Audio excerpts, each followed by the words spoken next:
All right. Hi, everyone. I'm Carrie Severson. I'm the author of Unapologetically Enough, Reshaping Success and Self-Love. And I'm here with Jodie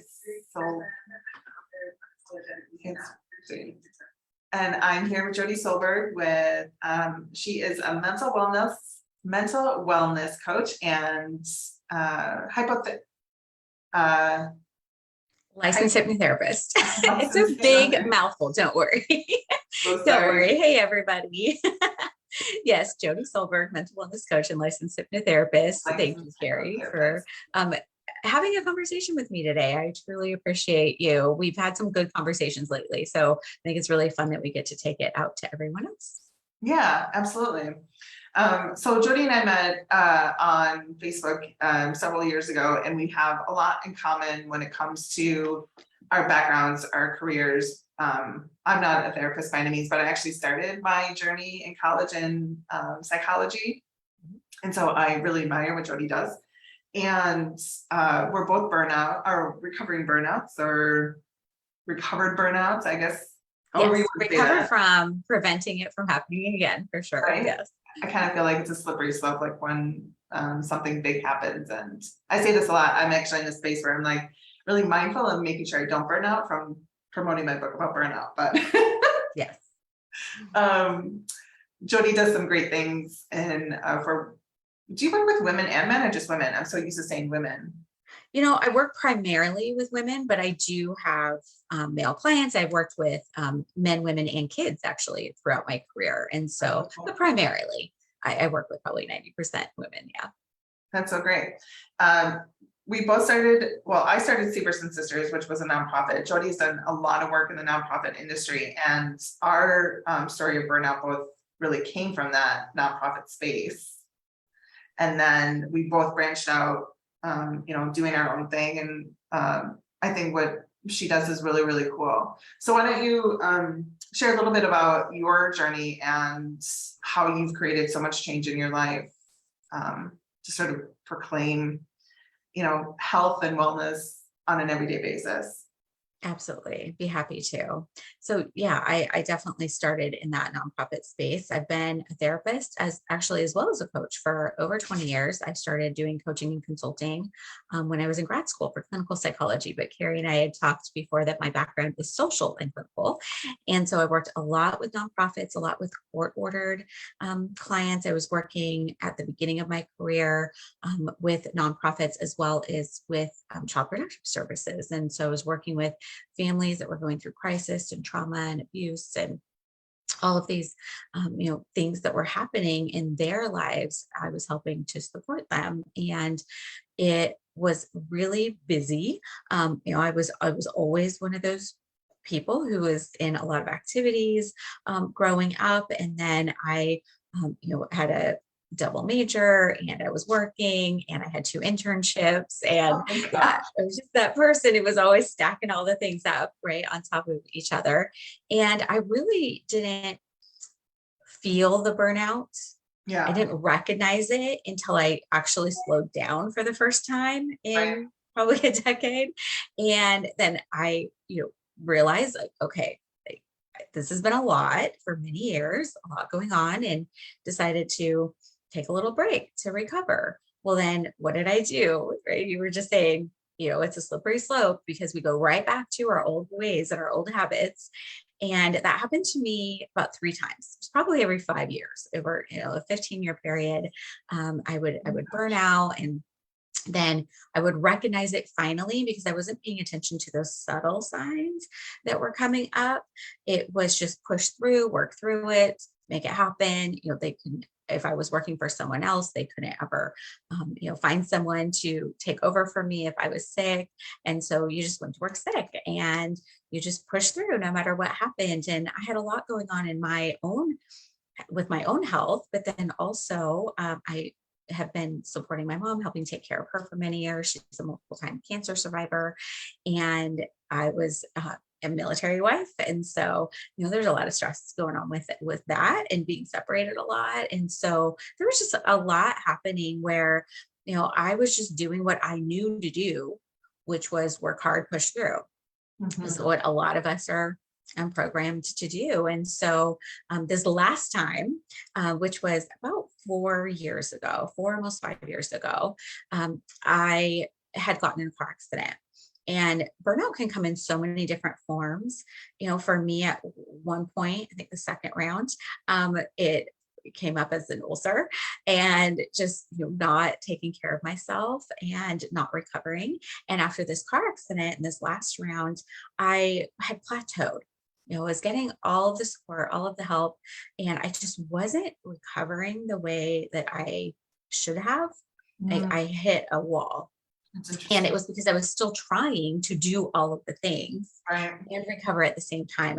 Really wasn't giving myself the proper care and attention and time off to do that. I was still, working through it all. And there was a lot going on in our lives at that time. And it just was the tipping point for me, basically, where I sat down and said, okay, I need to make changes, real changes in my life and in my lifestyle, like how I'm working, how I'm living, how I'm taking care of myself on a regular basis, not just trying to play triage Right. whenever I would, fall apart and burn out. And it had been multiple years that, I was working, 10-hour days, 6 days a week, and way too many clients and way too much going on. And I was working with a lot of people going through addiction at that time, drug and alcohol offenders, as well as teens in group homes, like homeless teens and after school programs. And, it was just a lot of stress in work, a lot of stress in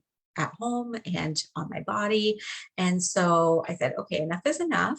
And I had always wanted to have my own private practice. That was always a goal for me. And I decided to make some major lifestyle shifts. Mm. And, you don't have to change your whole life. I chose to change my whole career at that time. It was just the right time. We wanted to have a slower pace, not be go, go, go all the time. And I decided, okay, I can control Mhm. me and how I respond to things and my schedule and how I work and what I do and who I work with. And I just made those shifts. And so for me, it was all about recovery, but it was about the sustainable, lasting change so that I'm now preventing burning out again versus just going in that vicious cycle over and It's over. And so so, yeah, I decided to practice what I preach. And, really the things that I help other people through are a lot of the same things that I've dealt with myself when it comes to that overwhelm and that burnout. But I do a lot of really emotionally heavy work. you And do. so it's really important for me to take care of myself so I can take care of other people at my best. Because when, I was running myself way too thin, I was not taking care of myself or anyone else at my highest ability. And so that does a disservice to everyone when we don't Yeah. take care of ourselves first. Oh my gosh, that's so true. And the cycle of burnout is so and it really is sneaky. Like Yeah. we think, oh, we put these boundaries in place, but then we get excited to talk about, what we're really passionate about, and something else could come in, or we're so diligent about making sure we don't go down this line again. But we turn this way and we're like, oh, because our habits are being productive and running fast because we know we can. For me, it's this matter of moving into the doing mode versus the being mode. The idea of I'm an entrepreneur, I know how to get things done, I know how to build, I'm a fire starter. I can go and make a splash and do something really big, but then keeping that momentum up versus allowing it to sort of roll and be. So I can totally relate to so much what you say in terms of not noticing the subtle signs. For me, it's this, there's this feeling that comes in where I have to constantly be by my phone. I have to constantly have my computer with me. I have to check. And when I notice that's happening, or it's hard for me when my husband's like, hey, leave your phone here or stuff, when he actually has to say, put it down, I'm like, okay, it's probably a good idea for us to take a couple of days and just check out. Like those are subtle things that I can notice. But there is this cycle that happens that I think we're not, I don't know. I mean, it's such a culture.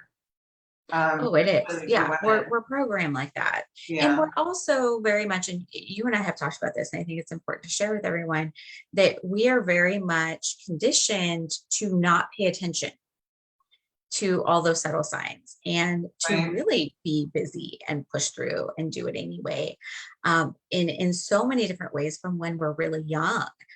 When we are on someone else's timetable and they're telling us like when we can take a break, when we can Oh, go yeah. eat, when we Mhm. can go to the bathroom, when we can do all of these things. It's so true though, right? That, we're like, oh, we just learn to ignore your body, ignore the signs that you need to take care of yourself at those super fundamental levels.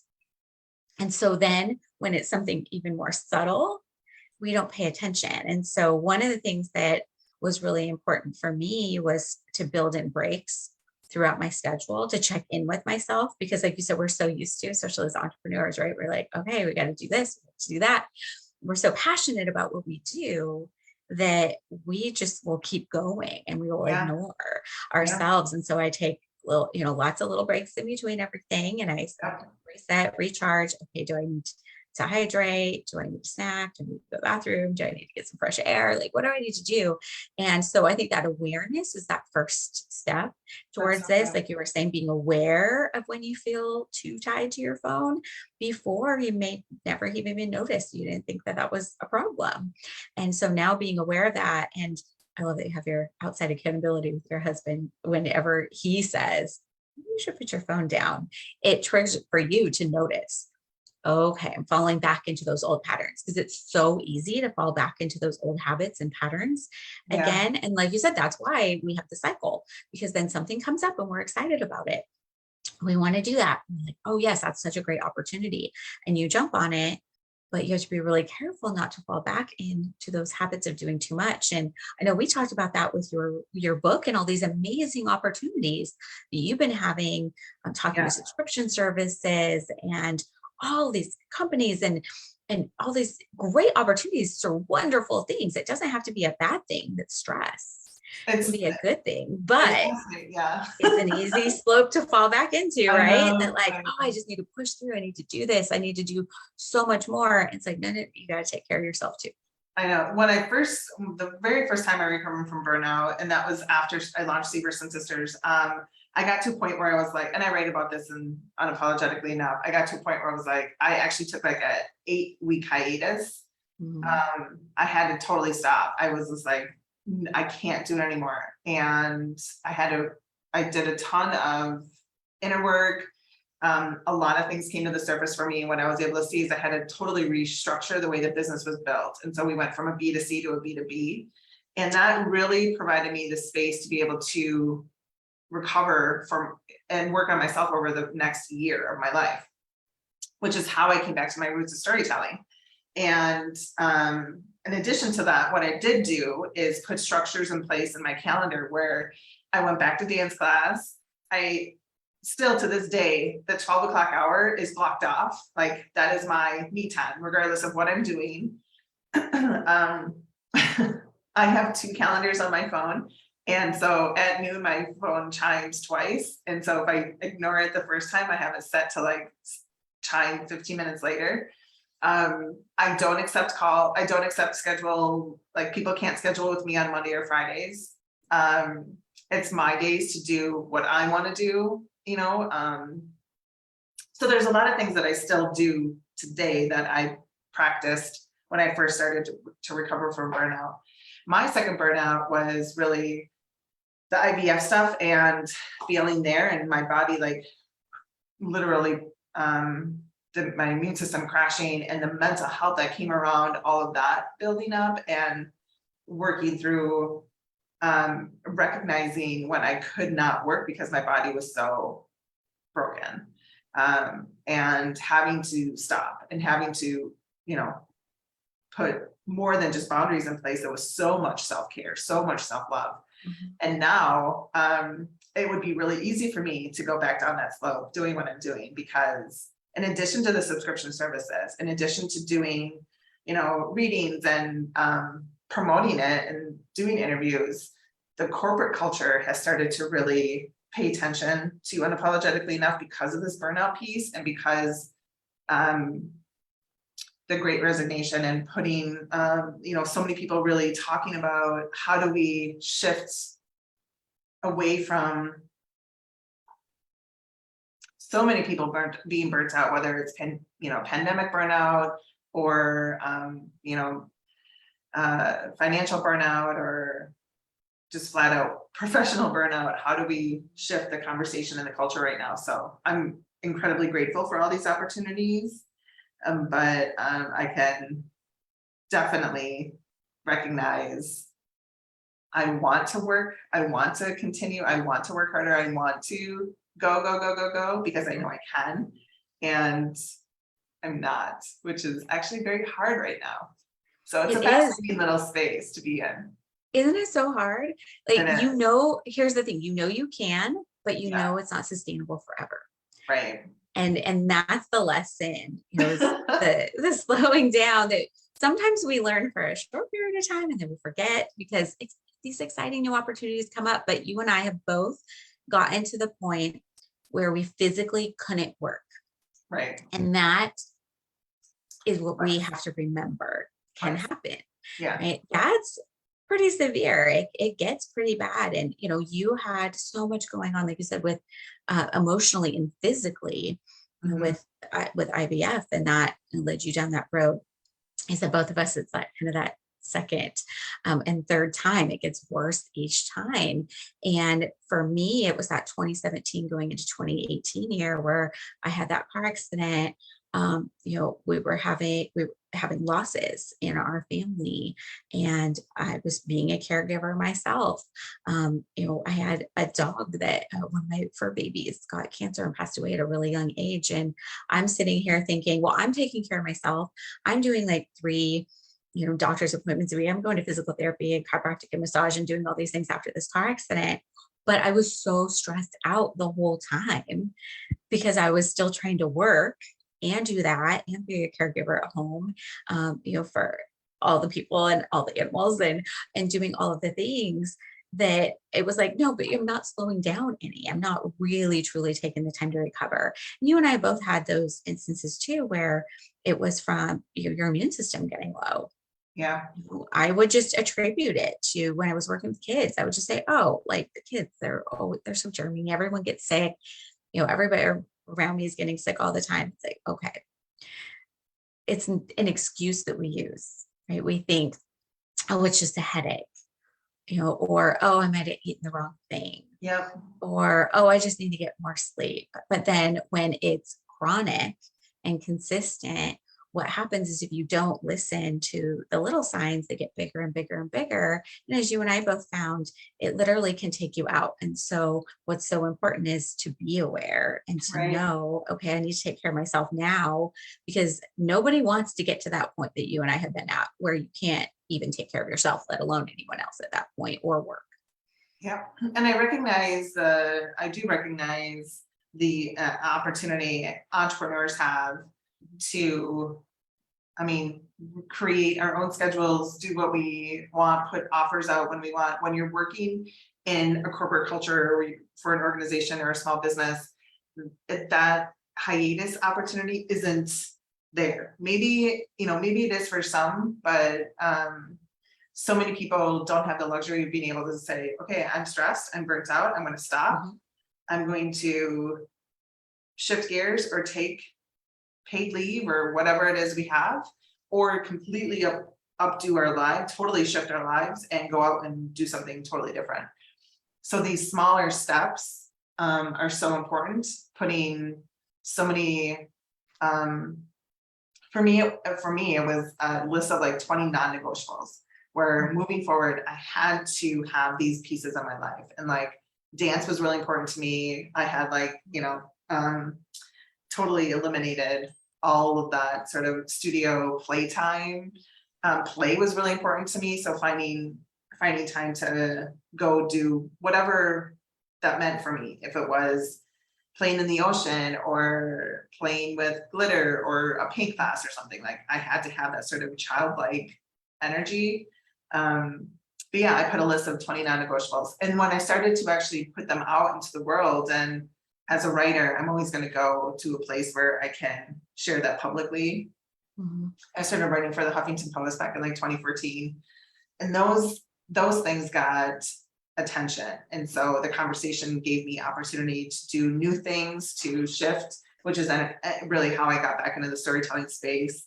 But yeah, small changes, which it sounds like that's what you do with your clients. You like help them create small steps so that they don't have to take 8 weeks off. They don't have to change jobs, quit their, right?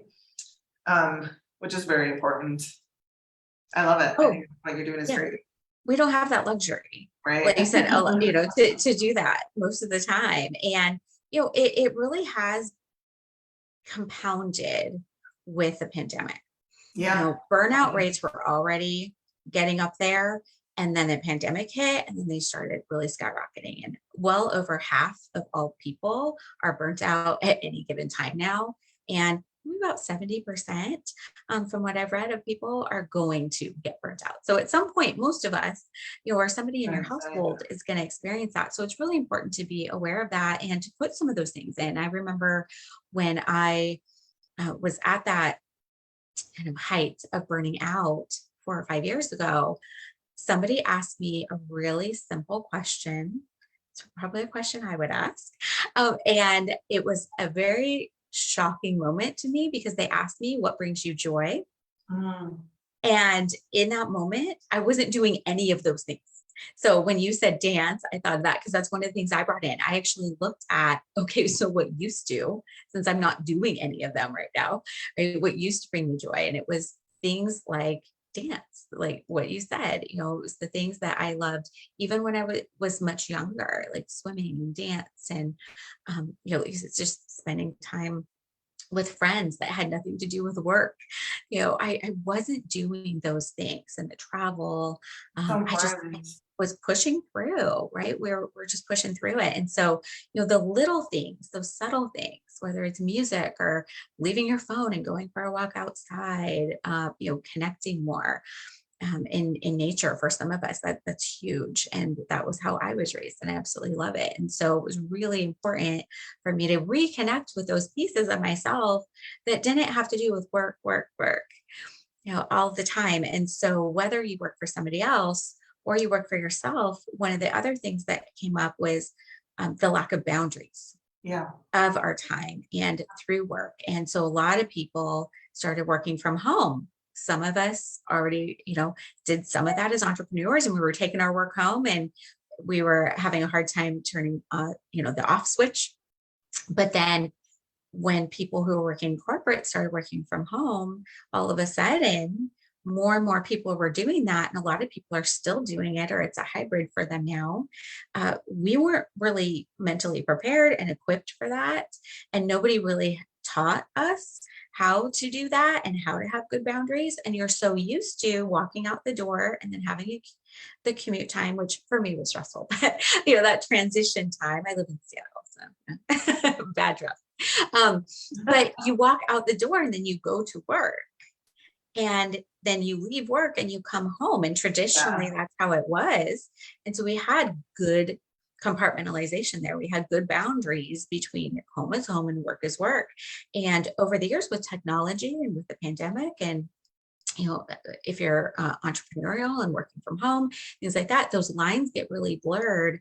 And if we don't know how to put the systems in place to support and guard our time and our energy and not burning out, then it becomes that really slippery slope that we talked about. And so that's what I help a lot of people through. I have about 50-50. Some of my clients have their own businesses, and some of them are more corporate. And a lot of them are still saying, it's been like 2.5 years now. I'm still trying to figure out how this works, because what I've got thrown into and what I've tried to do is not working. And they're now realizing that it's affecting their relationships. It's affecting, their level of burnout. It's really taking a toll on their productivity at work. So yeah, it's really important to figure that out for yourself now before it gets too bad to Yeah. where you have to make those major changes in your life. Um, the work from home piece, I remember when I worked from home and I had certain rules, like Mhm. if I had the music on, it meant I was in work mode. I couldn't do anything about the house. If I had the TV on, it meant I was in home mode. Like I had to create certain rules for myself.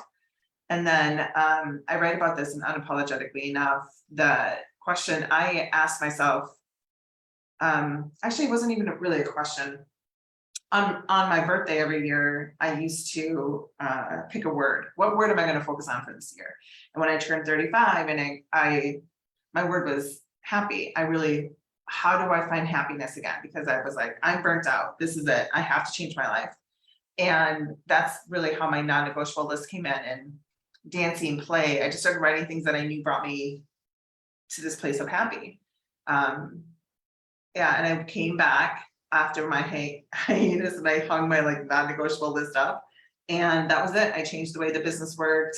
I started training facilitators around the country. I would make sure to if I was going to California to train a facilitator, I would add on a couple of days before or after so I could go play and do these things I really wanted to do. I get that not everyone can do that, and I have so much sympathy for people who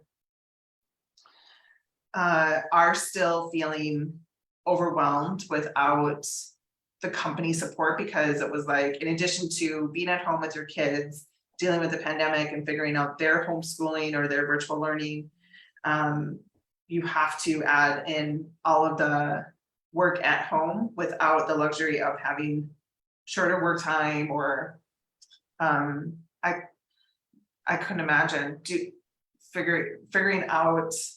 We moved, we got married. There was a young kid that I was teaching how to read in like a makeshift preschool. I had like the red light, green light thing happening in the kitchen where he had like music. He had like sing-alongs and we had a schedule for him. And in addition to being an entrepreneur and doing that when Gavin had his kids, it was a ton. I have a lot of sympathy for folks like this right now. And I'm really grateful that you have clients that are in both corporate culture and entrepreneurs, because I think it really is something that we need to address in both those spaces.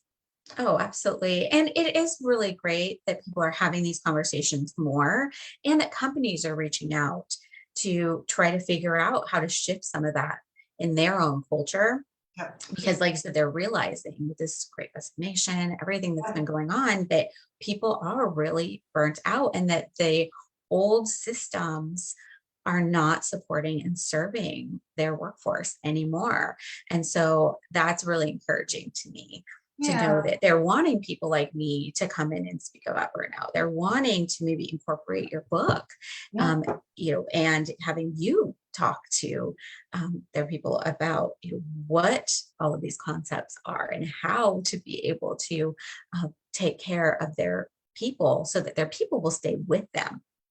Because people got burnt out and they were done. And they're like, you know what, if it's not supporting my mental health and my wellness, I mean, it's physical and it's mental. With burnout, it's both. And so, giving people more mental health days, giving people more flexibility, like you were saying, because of all of these things that are going on and that our personal and our professional lives are so intertwined, that what's happening in one area is going to affect the other.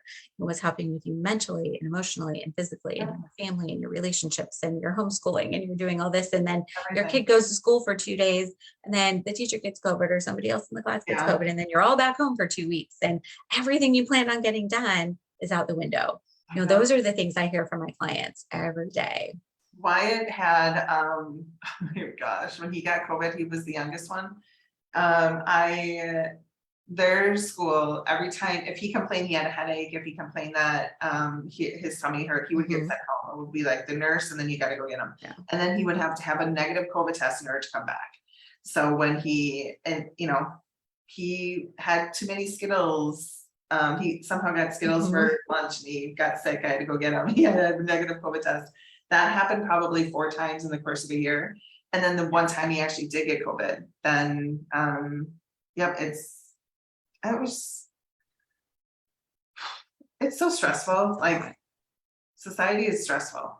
And so I'm grateful. Life has gotten more and I more know. stressful. We definitely have, I mean, it's a blessing for sure with all of this technology, but it's also a little bit of a curse in a way, right? It's double-edged, like Yeah, most things. That it's wonderful, but our pace has picked up. The amount of information, the amount of stress, the amount of like things that we're dealing with every single day has increased so yeah, much. And so, simpler times, are behind us now. So it's really important for us to adapt and change and incorporate these systems and strategies that are going to help us to not get overwhelmed, not get overloaded, to reduce the anxiety and reduce that stress and absolutely. avoid that burnout. And so, yeah, it's really great to have these conversations about this, from people who, you write about it, I teach about it all of the time, but we've also lived it. I think, that's really important when we're sharing with other people, that we do share that we're all real and that we all have real lives. And, even, therapists or even, coaches and teachers and healers and Right. writers. It's like, it's so important for us to be transparent about these things because everyone's going through them. Yep. My next class is actually called, it's on Thursday night. It's just a personal development writing class. Mhm. It's fascinating for me, personal development writing, memoirs, self-help. It's such a vulnerable space. Mhm. It's thrilling, it's daunting, it's rewarding, it's scary. And so many people want to share their stories, but then don't because they, are afraid of it or don't know how to do it or don't have the right sort of systems in place to be able to follow through with it. But yeah, sharing publicly stories like mine uh, has been the most rewarding thing I've ever done.